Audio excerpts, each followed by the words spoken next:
it may interest you to know, that all the most rigorous scientific studies have found that masks don't prevent transmission of respiratory viruses.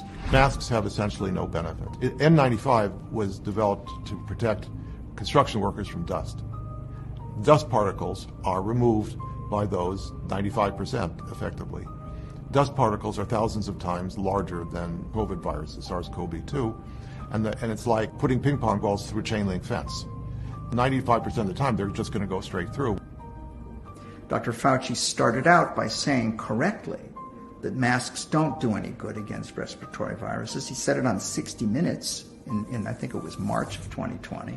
Right now, people should not be walking. There's no reason to be walking around with a mask. When you're in the middle of an outbreak, wearing a mask might make people feel a little bit better, and it might even block a droplet, but it's not providing the perfect protection that people think that it is. And in saying that, for once, he was actually reflecting the scientific consensus, right? But then a couple months later, he completely flipped. The head of this Chinese CDC, George Gao, having said suddenly, everybody's got to wear a mask, right? Everybody in the West has got to wear a mask, as in China. Then Dr. Fauci shifted. Masks are protective. If you look at children outside, particularly when they're with the family, walking down the street, playing a game or what have you, don't have to wear a mask. The Academy of Pediatrics actually makes that recommendation that children should be wearing masks from 2 years old onward. I mean, I think I've got this right. 1 mask is better than 0 masks. 2 masks is better than 1 mask. But you don't have to have double masks. Is that right? I mean... Then a couple months later, the World Health Organization shifted because they too had said correctly that masks don't do anything against respiratory viruses. But then they flipped.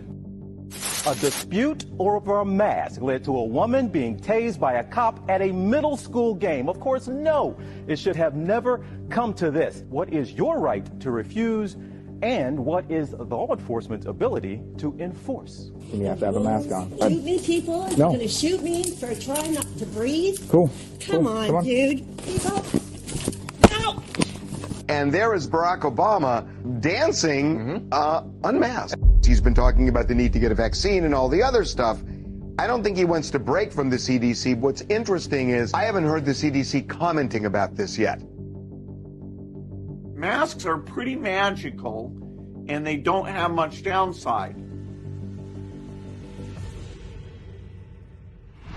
People with masks, they give up their individuality, they give up rights as free human beings. You become really, it's the beginning of slavery.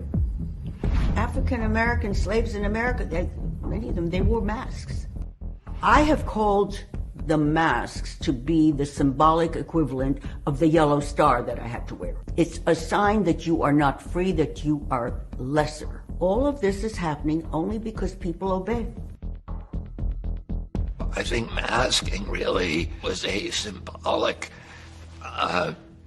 signal not only of obedience, but also that we all should maintain constant fear and that we needed to stay away from each other, from relationships and community. During my childhood, there were duck and cover drills. Duck and cover, just as you do in your school. We all know the atomic bomb is very dangerous. You will know when it comes. We hope it never comes, but we must get ready. We were constantly drilled in school about what would happen when the Russians attacked us with nuclear weapons. That we had to remove sharps from the table. We had to put our head on the desk when we heard the alarm sounding. If you were paranoid, you might feel that the purpose of that drill was to maintain this level of what Bob McNamara later called mass psychosis, where you keep an entire population in fear by constantly reminding them that their lives are under attack. And I think, one of the things that disturbed me about the masking, it was very reminiscent of that. If one wears a mask or one stays in a tiny room and fills up the room with virus and continues to rebreathe the virus, there is a real chance that one could make a mild illness more severe. It's called reinoculation. we had gotten a call from Presbyterian Village saying one of the workers contracted COVID. And this was the characteristic pattern in 2020. Remember, the senior citizens in nursing homes, they weren't going out and getting COVID. They were sitting ducks. They were already locked down. And in fact, a worker gave COVID to my dad. We are hearing stories of patients going in the hospital, being locked down in isolation, never seeing their loved ones again, and then dying in the hospital alone.